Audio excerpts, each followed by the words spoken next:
Hello दोस्तों, आप सभी का स्वागत है मेरे एक नए ब्लॉग में। तो दोस्तों आज मैं टाटीसिलवे में हूँ, टाटीसिलवे रांची में। और प्रजापिता ब्रह्म कुमारी ईश्वरीय विश्वविद्यालय का जो सहयोगी शाखा टाटीसिलवे में है, उन्हीं लोग के द्वारा यहाँ पे टाटीसिलवे का जो ग्राउंड है, ईएफ ग्राउंड, वहाँ पे जो 12 ज्योतिर्लिंग है हमारे हिंदू धर्म में, जो माना जाता है 12 जो धाम का जो मतलब दर्शन करते हैं लोग जाके, जैसे सोमनाथ में जाते हैं, फिर ओमकारेश्वर, महाकालेश्वर, ये सब जो मतलब 12 है, उन सभी जगहों का मतलब ज्योतिर्लिंग है वहाँ का, उसका यहाँ पे लगाया हुआ है। तो मैं आप सभी के साथ वहाँ पे अंदर जाने वाला हूँ और आप लोगों को मतलब दिखाता हूँ सबके बारे में, आखिर कौन कौन सा लगाया हुआ है और उनके बारे में क्या क्या जानकारी वहाँ पे दिया गया है।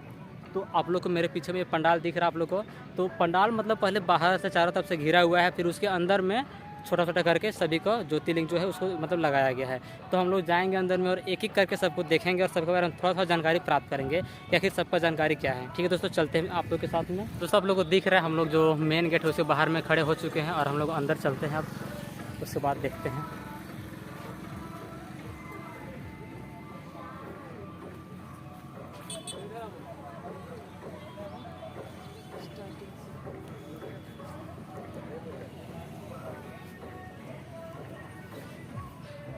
तो दोस्तों ये देखिए जो हमारा जो पहला है वो क्या है, सोमनाथ। और सोमनाथ के बारे में कुछ जानते हैं हम लोग, फिर सोमनाथ में होता क्या है। तो दोस्तों अगर इसका इतिहास का बात किया जाए तो सोमनाथ का जो निर्माण हुआ था वो खुद चंद्रदेव जी ने कराए थे। और जो हमारे मोहम्मद गजनवी जी थे उनका मतलब यहाँ पे फर्स्ट आक्रमण किए थे। और उसके बाद भी अगर देखा जाए तो जो मुगल साम्राज्य के जो औरंगजेब थे वो अपने मरने से पहले मतलब इनको एक बार मतलब इसको बर्बाद कर दिए थे। फिर वर्तमान में जो यहाँ का जो मंदिर अभी दिख रहा है आप लोग को, उसका निर्माण हमारे पहले जो गृह मंत्री थे सरदार वल्लभ भाई पटेल जी, उन्होंने करवाया था। तब अभी का ये जो सोमनाथ है अभी ऐसा दिखता है, जिनका निर्माण हमारे प्रथम गृह मंत्री सरदार वल्लभ भाई पटेल ने करवाया था। फिर दोस्तों उससे अगर बाद आगे आते हैं तो हम लोग का आगे जो क्या है मल्लिकार्जुन है। तो दोस्तों मल्लिकार्जुन जो है हमारे आंध्र प्रदेश में पड़ता है और यहाँ का जी मतलब अलग ही मान्यता है। यहाँ का जो मल्लिकार्जुन है इसका जो उल्लेख हमारा जो वेद वगैरह में भी इसका उल्लेख मिलता है। तो ये बहुत ही प्राचीन मंदिर है और हमारा 12 ज्योतिर्लिंग में से एक है। तो ये भी आप लोग को बताते हैं। फिर उसका आगे हम लोग आते हैं तो यहाँ पे क्या है, महाकालेश्वर जी हैं। तो ये देखिए महाकालेश्वर जी का यहाँ पे लगाया हुआ हम लोग का ज्योतिर्लिंग, और उसके बारे में कुछ जानकारी यहाँ पे दिया हुआ है। तो महाकालेश्वर जी का जो मंदिर है ये हमारे उज्जैन में है, जो कि मध्य प्रदेश में पड़ता है। तो उसके बाद देखते हैं दोस्तों, उसके बाद में है ओमकारेश्वर जी। ओमकारेश्वर जी का भी अगर बात करती है, ये हमारे मध्य प्रदेश में ही है और यही मतलब बहुत ही प्राचीन मंदिर में से एक माना जाता है। तो उसके बाद आगे बढ़ते हैं हम लोग, उसके बाद आगे हम लोग आते हैं केदारनाथ में। तो दोस्तों आप सभी को मतलब केदारनाथ के बारे में तो बताने की ज़्यादा ज़रूरत नहीं है, क्योंकि आप सभी जानते हैं इसके बारे में, जो कि अप्रैल से नवंबर तक में खुला रहता है। बाकी बात है उसके बाद आपको दर्शन नहीं होता है। तो केदारनाथ जो कि उत्तराखंड में है, जो उत्तराखंड में है, और ये तो बहुत ही फेमस मंदिर है, बहुत लोग आप लोग सुने होंगे इसके बारे में। तो इसके बारे में ज़्यादा बोलना सही नहीं है। इसके बाद अगर हम लोग आगे बढ़ते हैं तो इसके बाद आगे में आता हम लोग का भीमा शंकर। अगर भीमा शंकर का बात करें तो भीमा शंकर हमारा महाराष्ट्र में पड़ता है, पुणे से कुछ दूरी में। तो इसका भी मतलब बहुत ही प्राचीन मान्यता है दोस्तों कि हाँ यहाँ पे इसका अलग ही मान्यता है। तो दोस्तों ये थे हमारे 6 हमारा हो चुके हैं, और अगर इसका आगे भी और है तो इसका बात देखिए। यहाँ का जो मतलब बनावट है, जो टाटीसिलवे सहयोगी शाखा है प्रजापिता ईश्वरीय विश्वविद्यालय का, वहाँ के लोगों के द्वारा बहुत ही मतलब यहाँ अच्छा डेकोरेट किया गया है। किसी भी तरह का मतलब कोई कमी नहीं है दोस्तों। आगे और भी खतरनाक चीज़ आपको दिखाएंगे। उससे पहले देख लीजिए जो मतलब ब्रह्मा कुमारी विश्वविद्यालय का जो सेंटर है, मतलब वो कहाँ कहाँ पे है। टोटल 137 देशों में भी है, वो आप सबको दिखाया गया है। तो उसके बाद अगर हम लोग धीरे धीरे आगे बढ़ते थे और कुछ फोटो वगैरह लगाया गया है। फिर यहाँ पे हम लोग को मिलता है, ये देखिए बेहतरीन नज़ारा देखने को, शंकर जी बैठे हुए हैं। और इधर आप लोग को पीछे चित्र में दिख रहा होगा शिव और शंकर में क्या अंतर है। तो सभी लोग, बहुत लोग बोलते हैं कि शिव और शंकर एक है, बट ऐसा नहीं है। शिव अलग है और शंकर अलग है। तो उसका भी यहाँ पे ये लोग प्रमाण देते हैं कि आखिर शिव कैसे अलग है और शंकर कैसे अलग है। आप लोग अगर ज़्यादा जानकारी चाहिए तो आप लोग वीडियो में तो बहुत ही कम जानकारी मिलेगा। अगर आप लोग को ज़्यादा जानकारी चाहिए तो आप लोग यहाँ पे आ सकते हैं, टाटीसिलवे सहयोगी शाखा सेंटर जो है यहाँ पे। ये देखिए शिव और शंकर में क्या क्या अंतर है वो सब वहाँ पीछे आप लोग को दिखाया जा रहा है। आप लोग मतलब वीडियो को रोक के आप लोग अच्छा से पढ़ सकते हैं। उसके बाद हम लोग अपना अगला ज्योतिर्लिंग की ओर बढ़ते हैं। तो हमारा अगला जो ज्योतिर्लिंग है वो क्या है, घृणेश्वर। अगर घृणेश्वर की बात करते हैं, महाराष्ट्र का औरंगाबाद में पड़ता है, और वहाँ का जो ज्योतिर्लिंग है उसको भी यहाँ पे दर्शाया गया है आप लोग के लिए। आप लोग बहुत ही अच्छा दर्शाया गया यहाँ पे। फिर हम लोग रुकेंगे नहीं, हम लोग आगे बढ़ते रहेंगे। फिर आगे जब हम लोग आते हैं तो हम लोग आता है रामेश्वरम। रामेश्वरम जो कि बहुत ही फेमस मंदिर है, या तमिलनाडु में है, जो कि दक्षिण भारत में बहुत ही फेमस जगह है। और ये 4 धाम में से एक धाम में भी इसका गिनती होता है। 12 ज्योतिर्लिंग में तो गिनती होता ही होता है, बट इसका जो गिनती है वो 4 धाम में भी होता है।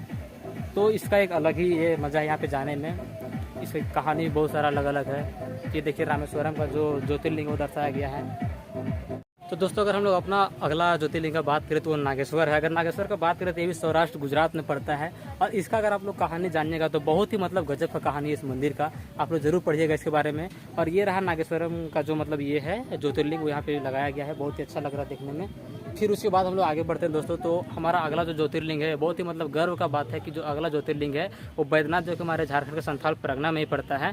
तो दोस्तों आप लोग तो इसके बारे में बहुत कुछ गए होंगे, बहुत लोग जानते भी होंगे, और जो नहीं जानते तो इसके बारे में जानकारी जरूर रखिएगा, क्योंकि हमारे झारखंड का संथाल परगना में पड़ता है। ये देखिए यहाँ का जो ज्योतिर्लिंग वो भी दर्शाया गया है यहाँ पे दोस्तों।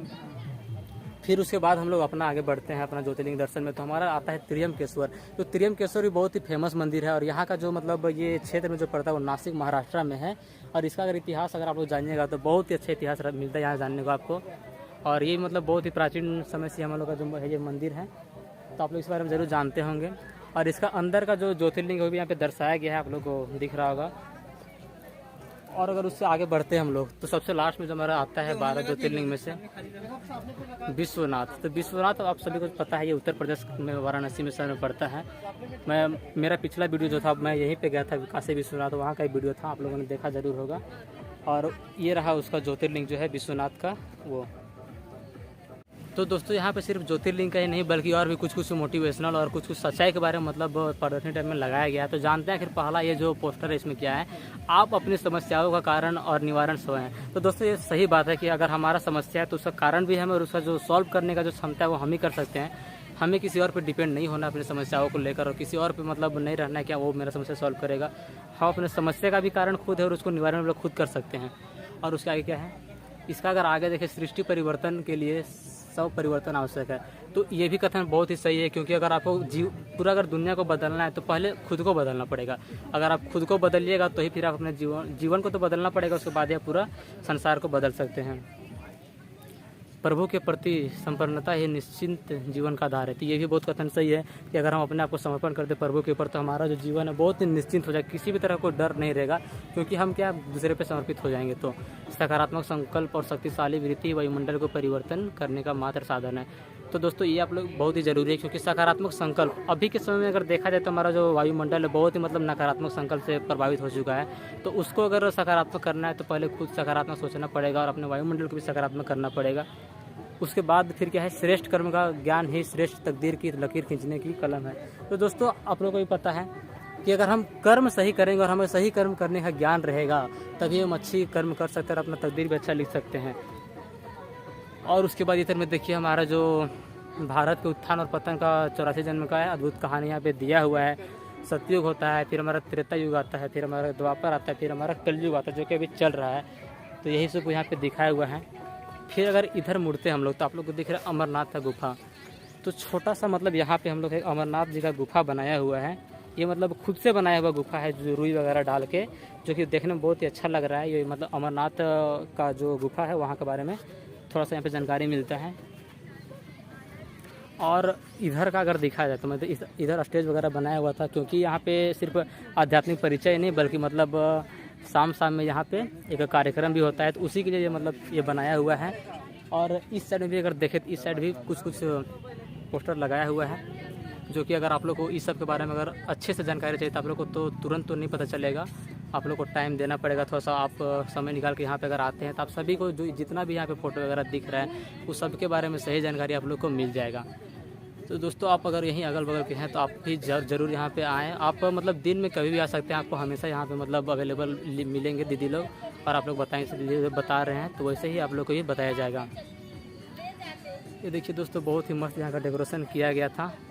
तो ये जो आध्यात्मिक मेला था ये यहाँ पे 16 तारीख से लेकर 21 तारीख तक किया गया था, जो इसका लास्ट जो 21 तारीख को होगा। तो दोस्तों आप लोगों ने देखा ये जो आध्यात्मिक मेला जो लगाया गया है, जो प्रोग्राम लगाया गया है, जो कि ब्रह्मा कुमारी का जो टाटी सिल्वे शाखा है उनके द्वारा लगाया गया था। मतलब मुझे तो बहुत ही अच्छा लगा, क्योंकि यहाँ पे सफाई का भी बहुत अच्छा ध्यान रखा गया है। चारों तरफ सफाई और सब कुछ मतलब अच्छा चीज़ बताया गया है यहाँ पे। और सबसे बड़ी बात कि जो हमारे 12 ज्योतिर्लिंग है उनका भी दर्शन एक साथ कराया गया है। अगर ऐसे हम कहीं अगर सबका दर्शन करना चाहें तो बहुत सारा समय लगता है, बहुत सारा खर्चा होता है। हाँ, उसका थोड़ा सा एक्सपीरियंस अलग होता है, मानते हैं, बट शॉर्ट में अगर जानकारी चाहिए तो यहाँ पे बहुत ही अच्छा लगाया गया है। मुझे तो बहुत ही अच्छा लगा। तो ठीक है दोस्तों, आज का ब्लॉग यहाँ पे ख़त्म करते हैं। मिलते हैं आप लोगों से नेक्स्ट वीडियो में। तब तक के लिए बाय बाय दोस्तों।